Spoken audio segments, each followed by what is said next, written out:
Hi class, welcome to exercise 4H, area of triangles. In today's lesson, your examples and pre-learning will be example 14, finding the area of a triangle. And your pre-learning for this example will be questions 1 and 2 in the new book and question 4 in the old book. And then we'll do example 15, where you'll be finding a side length given an area. And your pre-learning for this example is question 4 in the new book and question 6 in the old book. Alright, let's get on with the lesson. I'll see you in the introduction. Alright, we all know by now that for any triangle with a base of length b and a height of length h, the area of this triangle is base times height divided by 2. Up until now you've been given h, so how would we figure out h? Well, all we need to do is impose a right angle triangle. And if we name this side length c and this angle a, we now have this right angle triangle. And obviously sine of a is equal to h over c, and h is equal to c times sine of a. Then if we sub that back into the area equation, b times h over 2 becomes b times c times sine of a over 2. And if we were to label the triangle in the same way we have throughout the rest of this block, then area can be expressed as b times c times sine of a on 2, or a times c times sine of b on 2, or a times b times sine of c on 2. And this is because we could draw these lines, which are called altitudes. So to put it in plain English, we could say that the sine of an angle multiplied by the two side lengths touching it, all divided by 2, gives us the area of the triangle. Once again, let's follow this link to have another look at this in GeoGebra.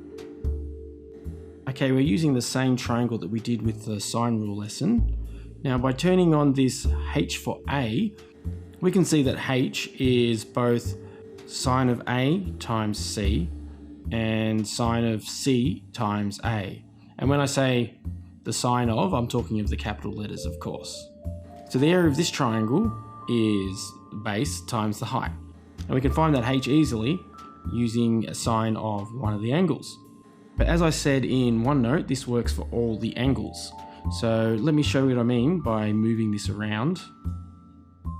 So now you might say that the base is this side length A, and we could figure out h using sine of some of these angles, and therefore the area is what it is. And of course we could do the same for C. Alright, let me just turn off those other two altitudes. And let's have a look at what the height is when we have an obtuse triangle as well. So you can see that we measure. So you can see it is just from that other point to a line that's parallel with the base. This should also give you some other hints about sine of obtuse angles. Anyhow, let's go back to OneNote. Okay, once again, you can follow along with that link and have a go at the applet yourself. It should make the rule that we're using really clear.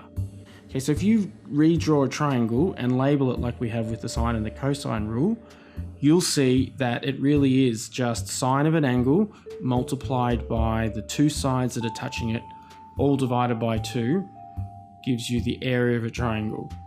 And I think for some of you, thinking about it in plain language like that will make it a lot easier for you to work through a lot of the problems that we will face in this lesson.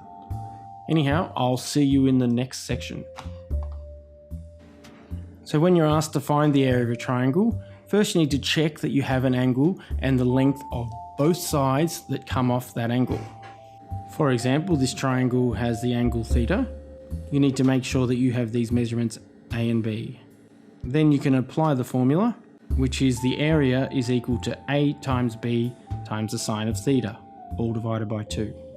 Alright, let's have a go at example 14, where we need to find the area of the following triangles. In part A, we have this triangle that has 29 degrees and one side with 10 centimeters and another side with 9 centimeters. So using our formula, the area is 10 times 9 times the sine of 29 divided by 2. And 2 and 10 cancel to make 5, so we're left with 45 times sine of 29. And let's just bang that in the calculator. And with 6 in the third digit there, our area is 21.82 centimeters squared. And that's rounded at 2 decimal places, of course. Okay, let's move on to part B, where we have a triangle that has 119 degrees and one side that's 3.4 kilometres and another side that's 1.8 kilometres. So clearly the area is equal to 1.8 times 3.4 multiplied by sine of 119, all divided by 2. And once again, that's definitely a calculator problem. So our area is 5.35 kilometres squared, rounded down to 2 decimal places. Alright, how easy is that? Let's just pause the video now and get stuck straight into your pre-learning, which is questions 1 and 2 in the new book and questions 4 in the old book. And then I'll see you in the next section. Okay, this section's really easy. All you need to do is write out the given area equal to some formula and then solve for the unknown. So let's just get stuck straight into example 15, where we have a triangle that has one angle of 93 degrees and a side length of 10 centimeters. And this side length has x centimeters, i.e. it must be our unknown. So if the area is 70 centimeters squared, what is the value of x? Alright, so like I said, let's just bang it in the formula. So 10 times x times the sine of 93 divided by 2 has to equal 70. Okay, so obviously 70 is our given area and x is our unknown. Okay, so if I multiply both sides by 2 and then divide by 10, I'm left with x times sine of 93 equals 14.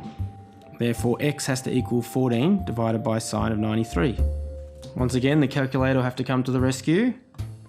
And therefore, x is equal to 14.02 when we round it off to 2 decimal places.